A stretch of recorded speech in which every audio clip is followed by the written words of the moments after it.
in the not-too-distant future, following the rapid succession of World Wars III and IV, plus the hidden horrors of secret World War II. There's not much left. All that remains is a place where folks get together to read and discuss comic books. Sometimes they laugh, sometimes they argue, but they always record and upload their transmissions. You've found one of those transmissions today. Welcome to the last comic shop.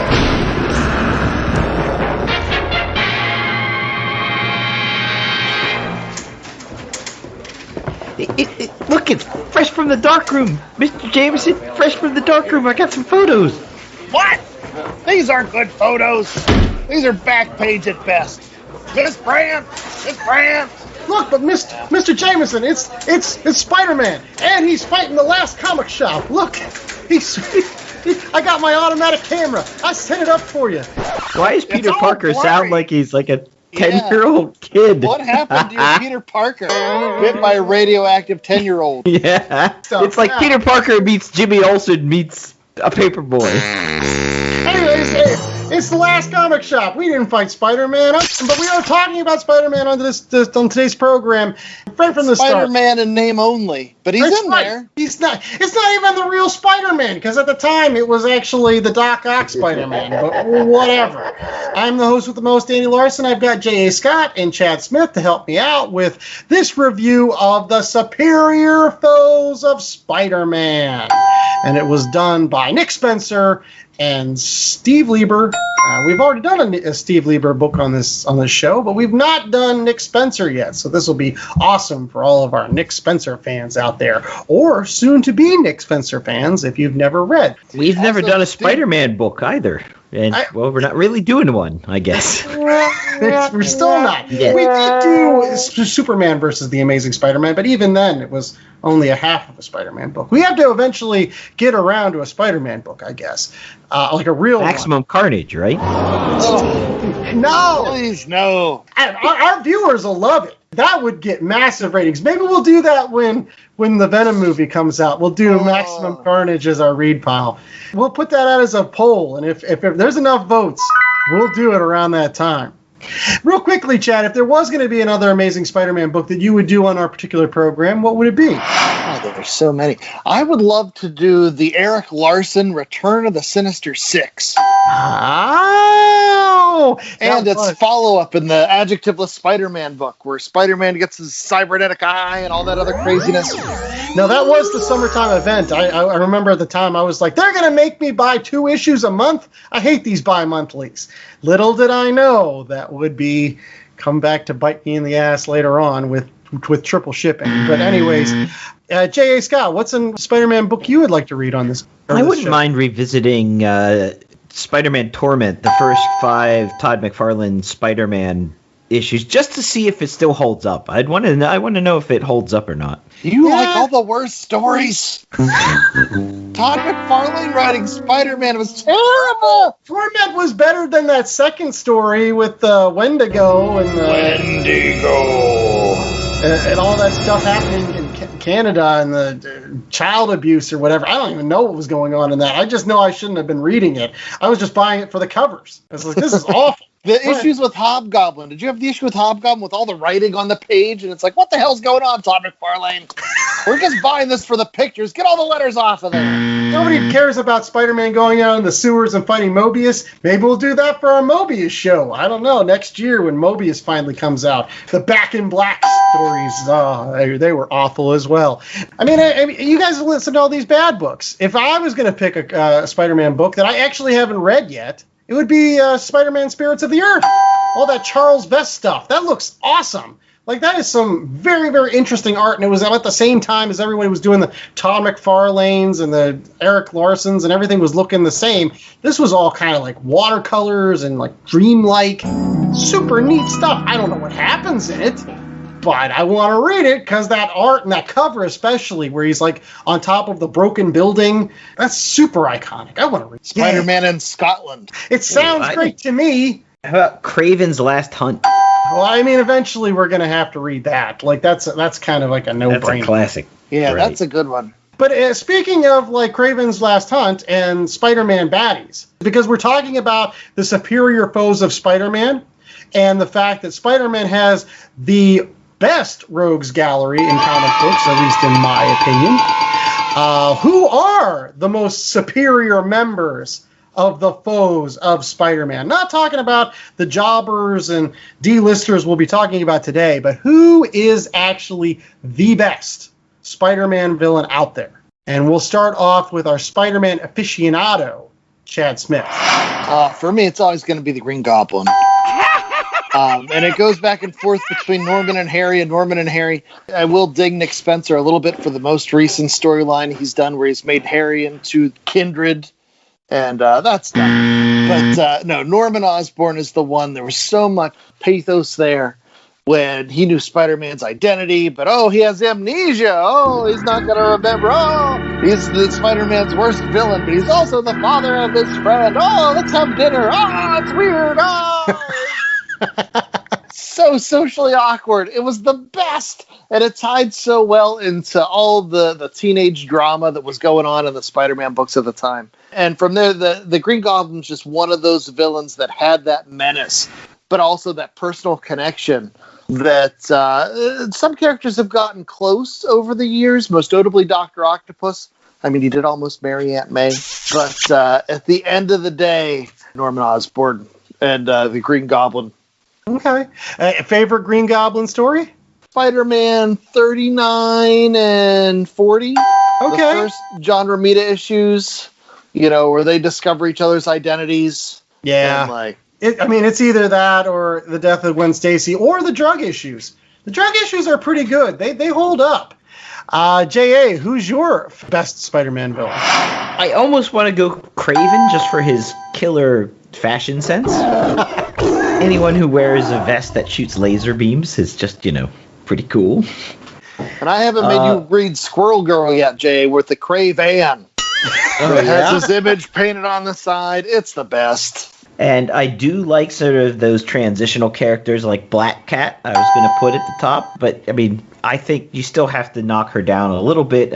She's not in the same league as Doc Octopus or Green Goblin or my favorite, Hobgoblin. Oh, yeah.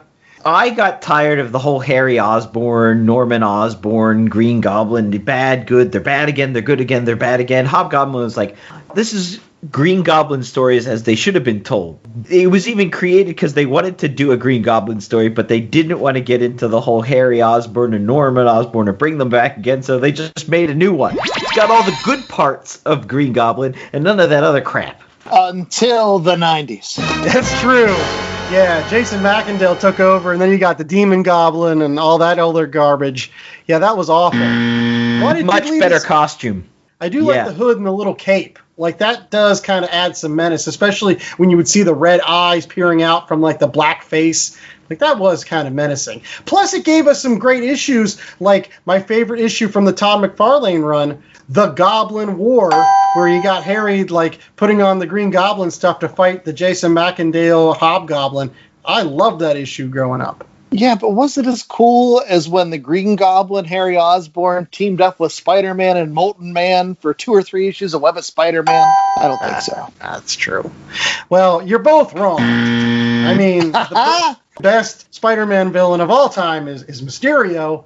I'm not going to take any ifs, ands, or buts on that. Mysterio, old bullhead, he's the guy that you really got to watch out for because, he is the best looking of all of them. The Green Goblin, he's running around in, pink tunic with little tiny shorts. It's Doc purple. Ock, whatever. Doc Ock had an awful costume because it was pretty much like overalls for a long time until he got that green spandex, which was stupid too. And what was going on with those glasses? Stupid look. The only person that even looks even close to Mysterio is Electro. And we all know that Mysterio is a better character than Electro. Electro is like one step away from being on the superior foes of Spider-Man, for God's sakes. And he got a great movie. I thought he actually really worked as a character, not only, pretending to be the good guy and then ultimately being the bad guy, that ultimate illusion. It was just really a neat spin on the character, and I loved it. So, yeah, Mysterio, that's the way to go. He's the best. I tell you, my favorite Spider-Man villain turned hero turned back to villain. I don't know if there's a villain. No, he's pretty much a hero now. Was the Prowler. Yeah. Boy, did I love the look of the Prowler. Yeah. Didn't have a single issue that was good, but he had an awesome look. What? Who is he? He's like the villain Spider-Man. He's like Spider-Man's pal. Every single time the Prowler showed up, I was like, all right, this is a throwaway issue. He would hang out with Rocket Racer and that weird guy that had the sun, Will-O-the-Wisp. Oh, there you go. Will-O-the-Wisp and the rest of the Wild Pack.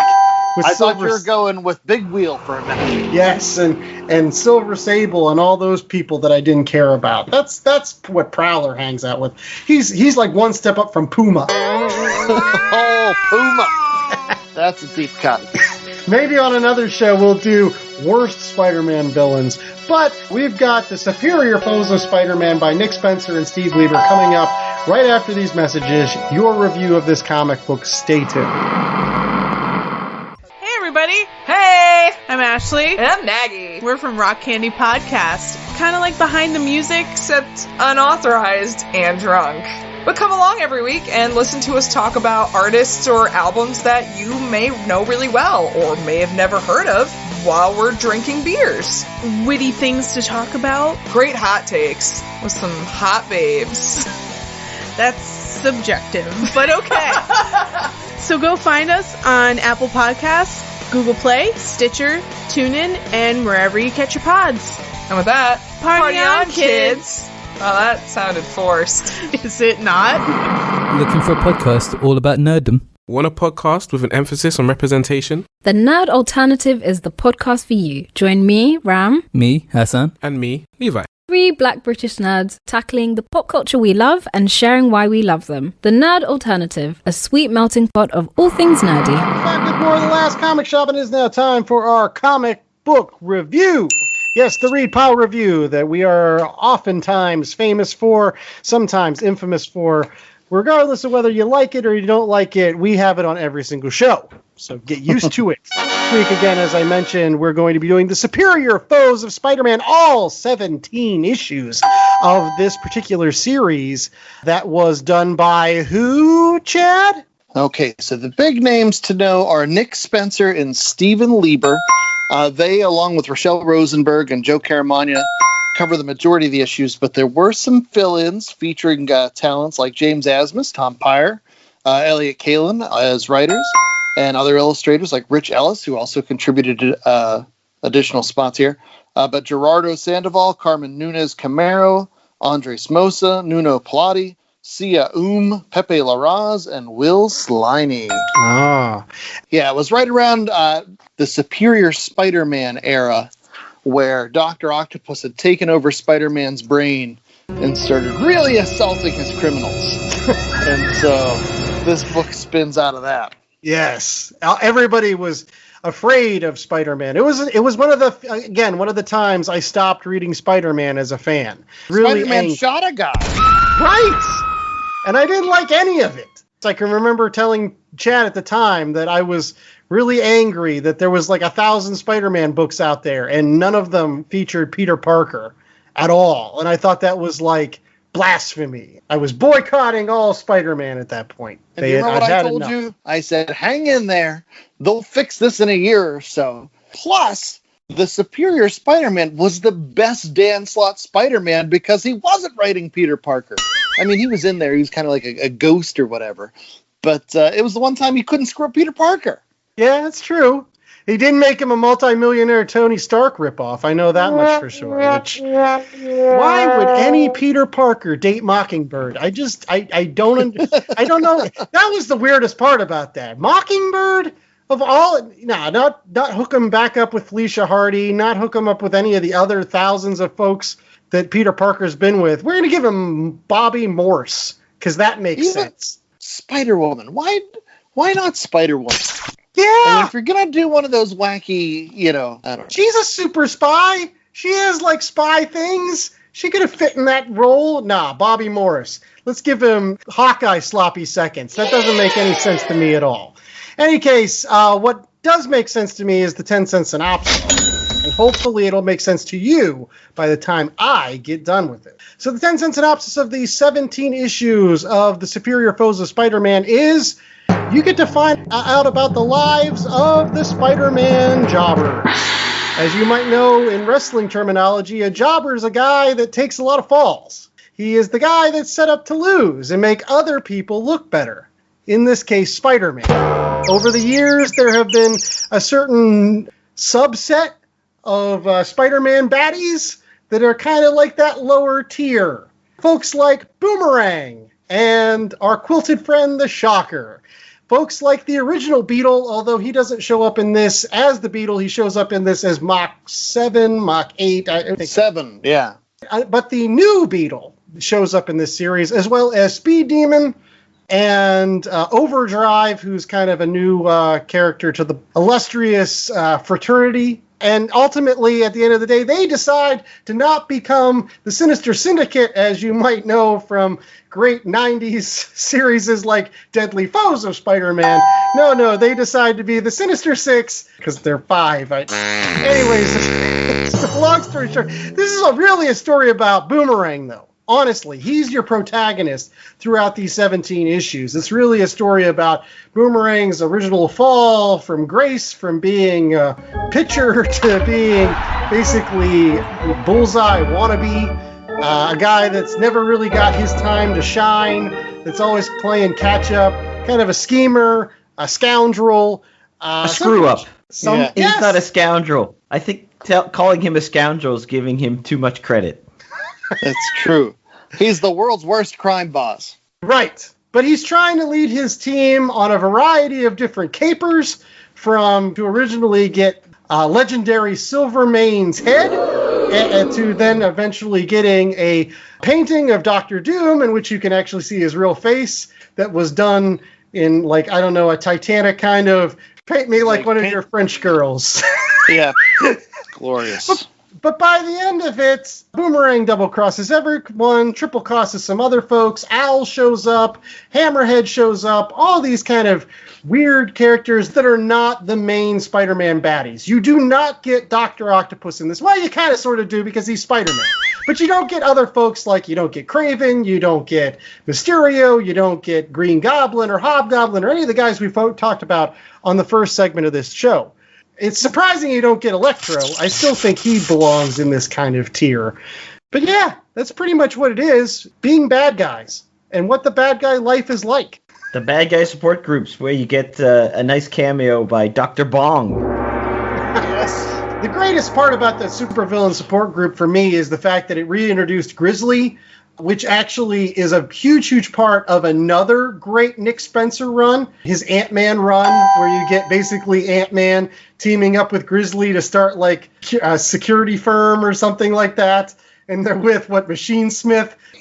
That should be my recommendation for today's program, but we'll see. I've got some other ideas. But yeah, this is Chad's pick. Chad, why did you pick it for this week? Just because sometimes it's nice to go back to the classics. It's nice to go back to some of that comfort food. And we were talking about this at the time this came out. This was, at the heart of Dan Slott in his Spider-Man run. And I've gone on record as saying I'm sure Dan Slott is a fine person, maybe. But I was not a fan of his Spider-Man. And so even though Superior was some of the best that he put out there, this book was going on simultaneously, and it was so much better. Like, I cared so much more about these characters than anything going on in the main Spider-Man book. And then Nick Spencer was a revelation, just in terms of how funny he was, the way that characters pee their pants when the Punisher shows up. And, that's like the ultimate worst thing is when the Punisher comes, because he's not playing around. The other superheroes, you might lose a tooth or something, but Punisher, you're donezo. I love the head of Silvermane, just being a crotchety old man. And like, I hope this guy has cable so we can watch Bones. I want to miss my episode of Bones. Like, That was great. So I like the skeezy Boomerang trying to go out on dates, and lying to this girl to impress her the entire time. And then when Bullseye or an LMD of Bullseye shows up, he's, puts her in front of him first. He's like, I know you like to kill girlfriends, Bullseye, but don't kill this one. There's a power behind. Throws the boomerang at Bullseye and he dodges it. And then you see it coming back, about to hit him in the back of the head. He just steps in and closes the door. Yeah, he's like so good. Himself up. Yeah. No wonder he's the best. Yeah. Chad, you almost convinced me. You pulled out all these great bits, and the writing was good in some respects, and you're right on everything. But I just can't. I can't do it, man. It's 17 issues of pointlessness. Who wants to read about random jabronis? If you're going to have a 17-issue arc, write it about a character I care about, because that was the biggest thing is I came to the end of this, and I couldn't have cared less. It was really good writing. It was funny. I loved lots of bits of it. But I just didn't care about the characters at all. You didn't fall in love with Fred Myers, who, in the first issue especially, I thought he was drawn like Bill Burr.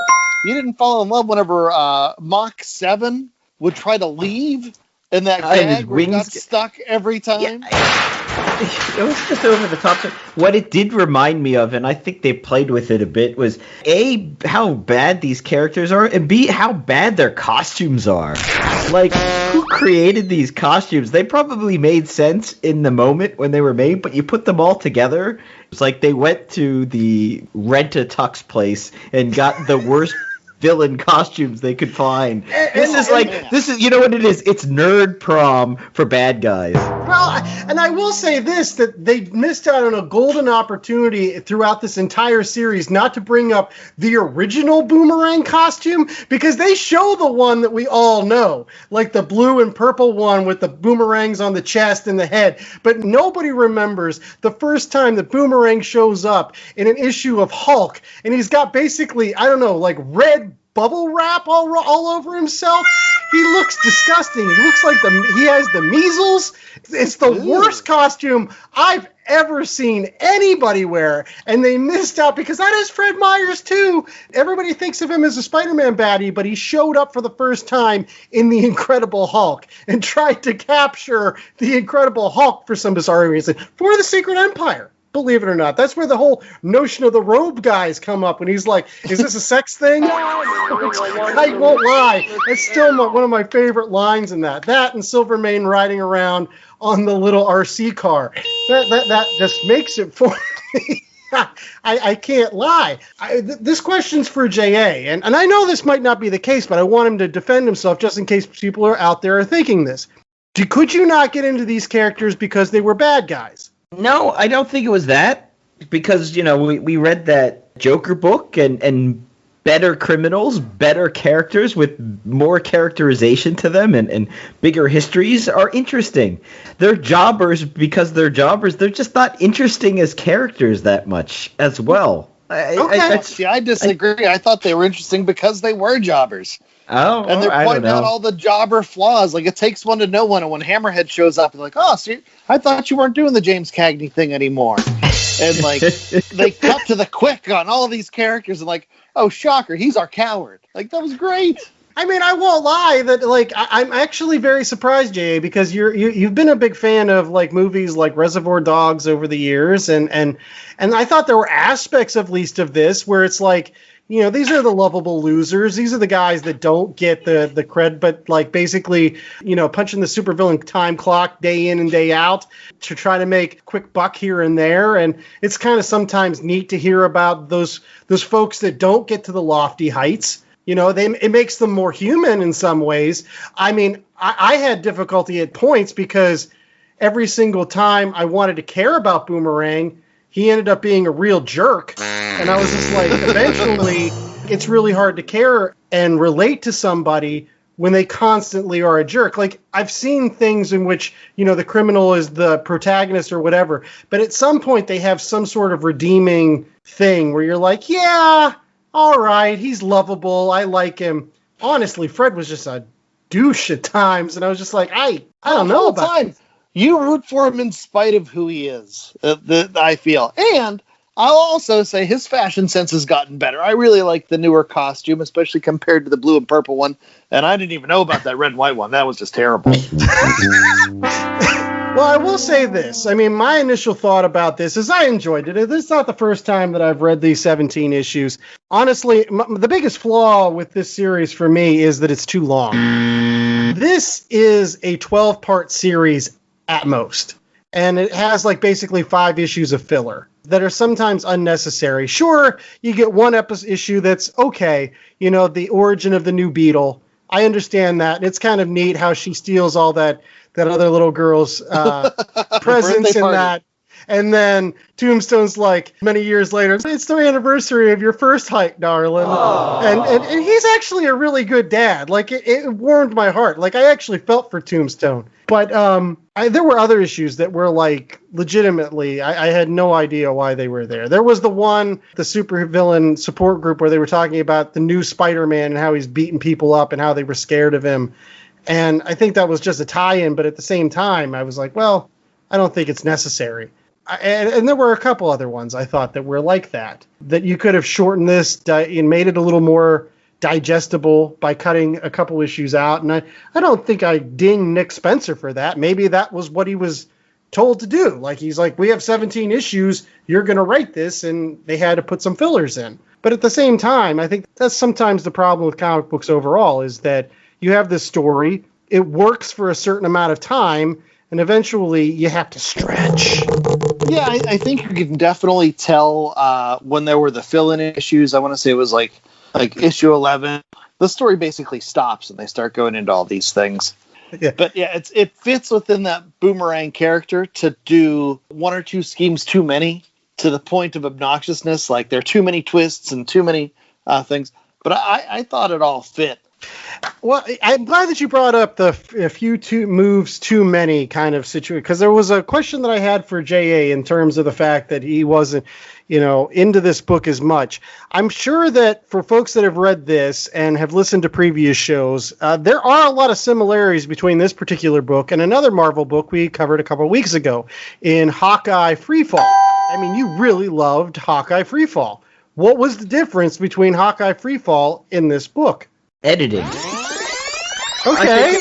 When it comes to Hawkeye Freefall, was a tight 6-issue run that was setting up something else potential, and then they didn't go through with it. This is just too long. I think you're right. They could have cut it down to 12. Could have cut it down to 10 probably.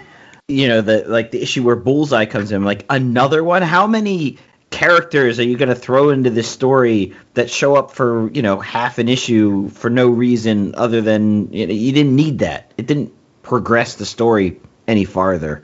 It just showed you what a dick Boomerang was. I was just like, 17 issues is too many issues for me to be spending time with these jobbers. It was like being forced to watch reruns of Grace Under Fire. Wow. You've got to back that up. You can't just bring Grace under fire here. It's like a 1990s sitcom that everyone kind of remembers, but you probably never watched. And then you watch an episode, and you're like, oh, wow, that's not nearly as good as I thought it was, but the writing's okay. All right. I think you did hit a nail on the head. I mean, I'm going to ding you a little bit on not liking, all the superfluous characters that show up, because Hawkeye Freefall was, like, covered in that. Like, every single superhero under the sun that was a street-level character shows up at some point in Hawkeye Freefall. So you can't use that as an argument. But I think to your point about it being a little too long, a little too drawn out, that Hawkeye Freefall is a very tight 6-issue arc that kind of ends having you want more, I think works. And I won't lie that the first time I read Superior Foes, I only read the first trade, and it really did make me want to read more. I think it's ultimately in reading all 17 that I kind of went, well, there are a couple issues that stuck out that maybe shouldn't have been in there and could have made for a tighter story. And I think the big difference is, to stick up for J.A., the fact that in Hawkeye Freefall, Hawkeye's trying to do good. He's just real bad at it. Whereas here, like, Fred Myers is a scumbag, but he's also really bad at being a scumbag. Like, even in his dreams, he's trying to imagine his girlfriend topless. And that doesn't work. It's in his dreams. I don't know. I just love the way that he's foiled at every turn by all of this crazy stuff. And have we talked enough about the head of Silvermane? We have not. Between him and the Shocker, who doesn't have any confidence, and Silvermane, who's just keeps calling him the Sprinkler. Like, that was great. Makes fun of his outfits. And it's sad, too, because ultimately, if there was a character that I enjoyed the most in this book, other than Silvermane, it was the Shocker, actually. For as much as I disliked Fred at times, I actually felt for the Shocker, because the Shocker was kind of like, I used to be an engineer, and, he's actually a fairly well-known Spider-Man villain. Of all the characters that show up there, I think more people would know the Shocker more than anybody else. And the fact that he doesn't really want to be a supervillain, and he kind of went down this road, and and he lacks a lot of confidence, and he's kind of a little bit of a coward. I think that is much more believable and much more human than any other person that you get in this, honestly. And fair warning, don't mock the Shocker. Because he's going to come at you in his Shocker Spidey mobile. And I love the scene where he's working out the trajectory with using his... the guy's smart. Built his own tech. He's actually pretty badass when you think of it. So maybe that was a missing opportunity, was not spending a little more time with the Shocker. And I did enjoy those issues more than anything else. They kind of reminded me a little more of what we would have got with Ant-Man eventually, where it's like, yeah, I like you. You're likable, Shocker. I enjoy your presence. One last thing that this series brought to my attention was the art of Steve Lieber and how funny and how expressive his art can be. He had been in the industry since the early 90s. And, I've seen his work before, but this was like, oh, wait, this is really good. This is really expressive and so fun. Where had this been the entire time? Right. And I enjoy basically all the cameos that he gets to draw. I love his Luke Cage and his Danny Rand. I think they're great. I love just the scene where Overdrive is fawning over Luke Cage as a fanboy. Oh my gosh, you're Luke Cage. Can I get your... And Luke Cage is basically this is making me real uncomfortable. And Danny's like, he's paying you a compliment, man. Just take it. Oh, it's making me uncomfortable. I don't know what to do with this. Well, that was also after he flattened him with a steel chair, pro wrestling style. So great. So anyways, we'll be right back with more of The Last Comic Shark right after these messages. We're going to get our ratings for the superior foes of Spider-Man. Will they be superior? Stay tuned. Hi, everyone. I'm Nick Palatichuk. I'm an independent film director and screenwriter. I'm also an independent comic book artist and creator. I want to let you know about my podcast, the St. Paul Filmcast. It's a weekly podcast where I interview other independent filmmakers and other artists from the Twin Cities area. You can find the show on Stitcher, Spotify, iTunes, and Amazon Radio, as well as distributor Podbean. You can follow the show on Twitter, Instagram, and Facebook. So, if you're interested in how independent films get made or the process of filmmaking, also if you're interested in other artists' process and works as well, tune into my show, the St. Paul Filmcast, where it's not over till the guests say it's over.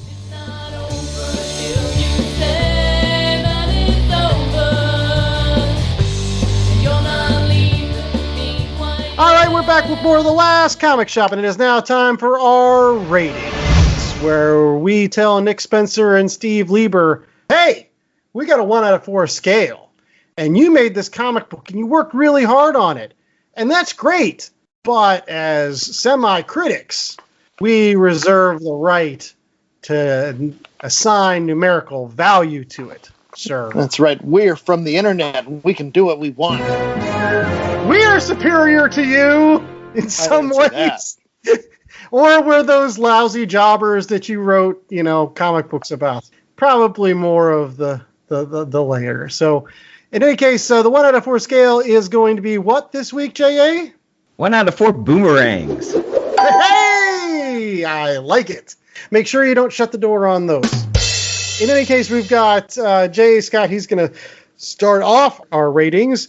So how many boomerangs you giving it, buddy? Are they coming back? So Some of them come back, not all of them. I'd say it's 4 boomerangs thrown and like 2.5 boomerangs returned. So it's about 2. I'm between 2.5 and 3. I think it was a little bit too long. It could have been edited down to a more succinct story. It is not a comic for people who don't know the characters. I think you get more enjoyment out of the series if you've been reading Spider-Man or if you've been reading Marvel for a while, because some of those cameos are really fun if you recognize the characters, like Dr. Bong. If you don't know who they are, they don't carry as much weight, and they're not as interesting. That being said, the art is beautiful. The dialogue is funny and witty, though I got sick of all the swearing that's not swearing. That got old. I know why they did it, but I was just like, do it PG-13 and swear once.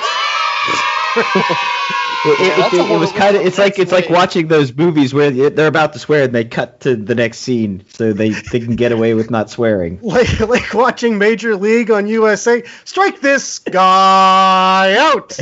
Yeah. I say, forget you, Joe Boo. Okay, Chad. Since it was your pick, what's your rating? Oh, I love it. I love the whole thing. I think it's beautiful. I love the pacing. And we mentioned about Mach 7 and how they set up the gag perfectly, where every time he tries to make the cool exit, he gets stuck in the doorway. Except the last time when he remembers he's about to leave the restaurant. He's like, nope, gotta lower my wings, fold them in a little bit. And he gets out the door and turns around, smacks a blind guy right in the head. And it was great. They spent all that time setting it up, and it paid off. It's all about the little things.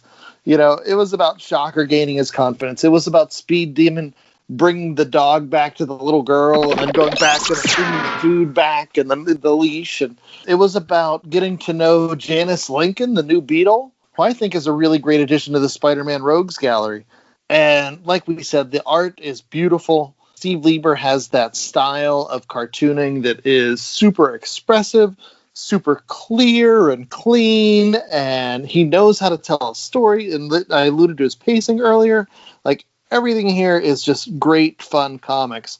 And this hit at a time for me when I really needed something fun, and this filled that void perfectly. So yeah, 4 out of 4 boomerangs. There you go. All right, well, I think I'm going to split the difference between the 4 and the 2.75. I think I'm going to go with just a solid 3 boomerangs for this particular book. It would have been 4 had it been about 12 issues. I do think that there is some filler here. And I'm not just talking about the actual filler issues. I'm thinking some of the issues actually could have been trimmed down in terms of actual plot. I think there was a little too much running around at times, and some of the best moments kind of get lost in the shuffle as a result. Like, honestly, do you really need the relationship between Boomerang and the girl, even though she ends up being Black Cat in the end? I don't know if you do. It plays off the chameleon and the people being who they aren't and all that other. It is true, but at the end of the day, I think that had it been a little tighter, at 12 issues, it'd definitely been a 4 out of 4. And I think that, from my experience, again, I enjoy the Ant-Man series a lot more because I feel it was tighter as an overall series than what you got with Superior Foes of Spider-Man. Almost like Nick Spencer took some of what he learned with Superior Foes and took it to the Ant-Man and made even better work. That's the way that I kind of sort of look at it. But also, it's interesting because this book is one of the first books I can remember as really feeling metafictional to me.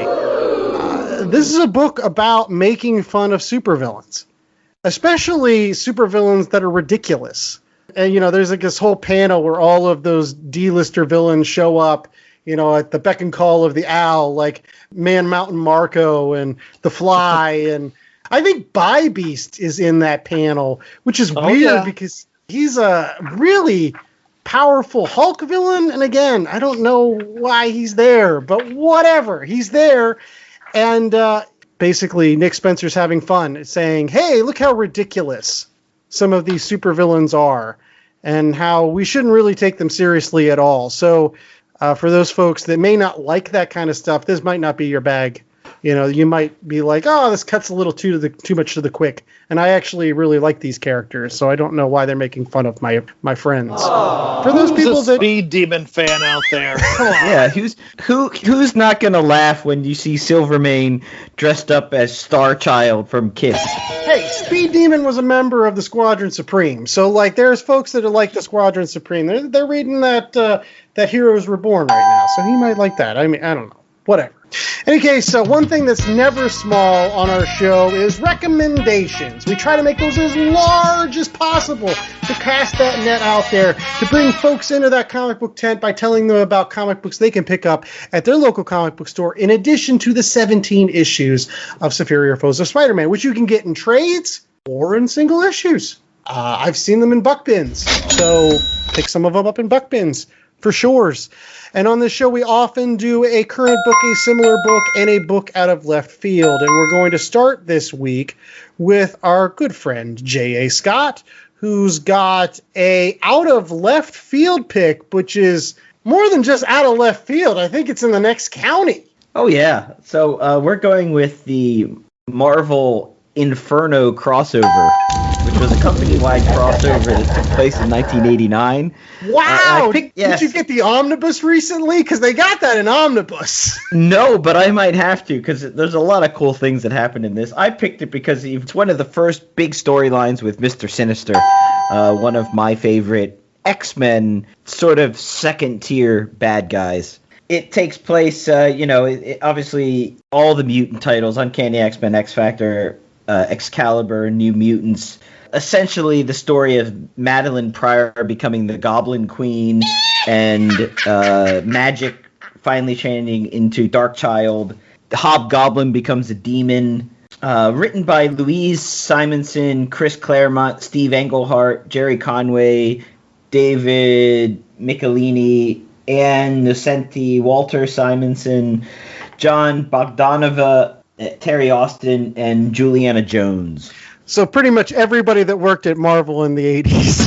Heck yeah. Yes. I love those crossovers. The Daredevil and Spider-Man issues that crossed into that, those were great. That Goblin Works issue that I talked about earlier in the show, my favorite issue of the Hobgoblin, that's an Inferno crossover as well. And what I love is, like, you go through all this and there's all this death and destruction, and then by the end everyone's like, oh, wasn't that just a bad hallucination, man? I just had a bad trip.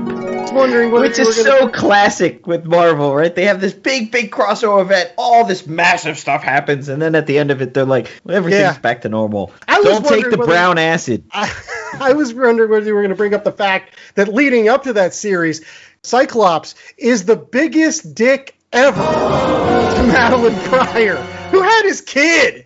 But it's like the moment that Jean Grey is like comes back, he's like, yeah, I don't know about you, Madeline Pryor. Like, I hate your guts. I'm going to leave you. And she smacks him, punches him, and rightfully so, because she's just like treated like trash. It's awful how they treat Madeline Pryor in the issues leading up to this. Well, that's the thing that effectively broke Cyclops, because when Chris Claremont killed off Phoenix, he had no intention of bringing her back. They're like, oh, we're going to give Cyclops this happy ending. We'll bring this girl who looks just like Jean Grey and just make him go off with her. And so turning her into this Goblin Queen and this villain and like all the stuff that came after that, it's like, wait a minute, Cyclops, not a good dude. You're right, and this is where you find out that Madeline Pryor's the clone of Jean Grey by Mr. Sinister, and you get all that Mr. Sinister really starting to play with his genetics and messing up the X-Men. Wanting that sweet Summers DNA. Gotta get it. Got a Jones in 40. You got some of that Summers DNA. I can get you next week. If just a little taste, man. Just a little testers are out on the street. All right. Well, my recommendation this week is going to be our similar book, and it is an interesting one because it's technically not a comic book, so I don't know if I'm going to get dinged, but it is a book that you can buy at many, many comic book stores because it is kind of like comic book adjacent. It's almost like a comic book reference book. It is The Legion of Regrettable Supervillains by John Morris. It is a fantastic little coffee table book that I highly recommend to all comic book fans out there if you just want to have good fun laughing at some of the crazy folks that have got to be supervillains in major comic books over the year. And boy, oh boy, do they've got everybody. From the folks that we know for sure, folks like Batroc the Leaper makes an appearance in this particular book. The Headman, who we talked about on our sensational She-Hulk book. The Hurly-Gurly Man, Mr. Fish from Luke Cage, with the fish face. All of the gorilla-related bad guys that popped up in Silver Age books in the 60s at DC, such as the Gorilla Boss of Gotham City, the Gorilla Witch, King Krypton, and then, of course, you got Mandrill from Marvel. Gorillas sell comics. Everybody knows that. That's true. I think that was like a strategy at one point. Somebody had the strategy, put more gorillas in the books. That's what the kids like. They like the monkeys. That's right. So much so that Stan Lee, whenever they licensed out Conan, was telling Roy Thomas to copy that strategy, and he wanted Conan fighting all these animals each week. And so they did that for a long time until they realized, wait a minute, instead of animals, we could have him fight skeletons. And so then Conan started fighting skeletons all the time because you got to move those papers. Absolutely. But if you wanted to ever hear about such wonderful characters as Uzi the Clown or Turner D. Century, or, MODOK shows up here. There's a wonderful Golden Age villain named The Dude. Which, again, I don't know if he drinks White Russians or not, but he looks nothing like Jeff Bridges. But ultimately, it's a fun book. And I think it's a wonderful afternoon reader this time here in the summer. If you can find the Legion of Regrettable Supervillains, I think you'll have a good laugh. And plus, I love the fact that not only do you get, like, their first appearance, but you get their major adversary. Like, for example, the Dude was Bullet Man and Bullet Girl, the other characters that were in Captain Marvel's original universe, like from back when Fawcett owned Captain Marvel, a.k.a. Shazam. So, yeah, and we've got Chad with our current pick, and I think it's fairly current, and it also has some kind of D-list villains in it, right, Chad? Sure. So initially I was thinking about recommending The Fix by Steve Lieber and Nick Spencer. But I know you guys wouldn't like that because you're all against bad guys being bad guys. That's about two crooked cops. So I'm going to go with a Nick Spencer book where it has a good guy. And it's the one Andy had talked about earlier. It is his run on Ant-Man, which included the Ant-Man series itself and the Astonishing Ant-Man where they rebooted it, the Ant-Man Last Days, all sorts of things that started in 2015 and ran for a couple of years. But this was one of the best examples of the comic books piggybacking off the movie's success. Because these came out post the Paul Rudd Ant-Man, and so they really tried to Paul Ruddify Scott Lang and turn him into yet another lovable loser who teams up with Grizzly and Machine Smith to run a security company. He also meets up with Janice Lincoln, who Nick Spencer is notorious for coming back to the superior foes. Boomerang just showed up in the Spider-Man book that he's been writing. But the run on Ant-Man is great because you have those redemptive elements. You know, Ant-Man is a good guy trying to do good things and just screwing it up. And not nearly as bad as Hawkeye in the Free Fall series from Matthew Rosenberg.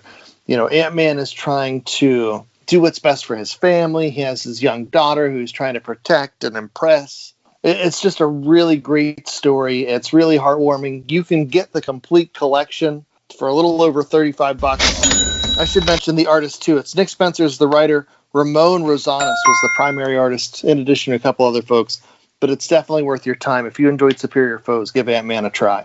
There you go. And something you should always give a try to every single week is more episodes of our podcast, which you can find out at www.lastcomicshoppodcast.com. It is our tremendous little website where you can get all of our archived past episodes, and there are some real gems there. We just mentioned all that Hawkeye Freefall talk. If you're new to our series and have not listened to our Hawkeye Freefall show, go back and listen to that show. Maybe listen to our Superman versus Amazing Spider-Man show that we alluded to earlier in the program. Or even some of those X-Men books, if you liked some of our X-Men talk just recently. All fantastic stuff. So make sure that you rate, review, and subscribe at any of those terrific places such as Apple Podcasts, Google Play, Stitcher, Spotify, iHeartRadio, TuneIn, YouTube, CastBox, Pandora, Amazon Podcasts, and a variety of other places. And while you are listening to our terrific podcast, you should make sure that you check out our website for merchandise. That's right. You can get some t-shirts, you can get some coffee mugs, get some koozies, and maybe boomerangs. Oh, we had to take those off the site. We were causing too many eye injuries. We were liable for too much stuff. They kept coming back. They worked too well. I've never been able to get a boomerang to come back. I don't know. You guys ever tried that in real life? I reckon it's the boomerangs I've had aren't real boomerangs. That's what I say. It must not be a real one, as it goes 5 feet and falls into the dirt. I did have, when I was growing up, those Nerf boomerangs, and they came back all the time. Those things were awesome. Right, yeah, no, I remember. They had like 3 pegs on each side, and yeah, if you huck those things, man, they'd come back in a hurry, dude. I don't know why real boomerangs don't look like those, because those actually work. Your comic shops might work for you. If you need one, you can always go to the Comic Shop Locator at www.comicshoplocator.com, where you could find a place that stocks things like The Superior Foes of Spider-Man, or that book that Andy talked about with the other ridiculous villains, or the Inferno saga that Jay was talking about. But support those local businesses that keep the comic book industry afloat and make it so that we can remain the last comic shop podcast, but not actually the last comic shop. I bet you can find most of Inferno in the buck bin.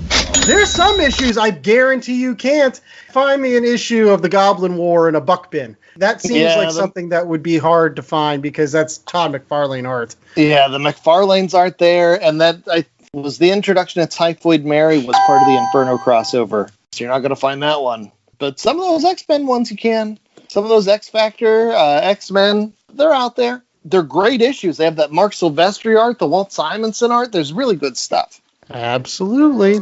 And until next week, when we talk about more really great stuff, I was the host with the most, Andy Larson. I was joined by Chad Smith and J.A. Scott. And remember to stay safe, stay sheltered, and remember when you want to tell your life story to somebody in a bar, make sure it's Peter Parker, because he's the first person I would think that would go to a bar, even though he doesn't drink.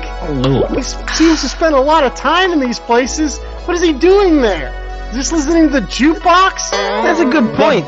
These guys drink a lot. There's a lot of scenes in bars, which raises the point you never see good guys drinking, almost ever. Don't they go to cocktail lounges? All right, 2 things. Number 1, I thought the alcoholism was going to be your connection to Grace Under Fire. 2, there's a really great issue of Spider-Man where Boomerang takes him to a bar. It's Spider-Man trivia night, and Peter Parker gets all the credit.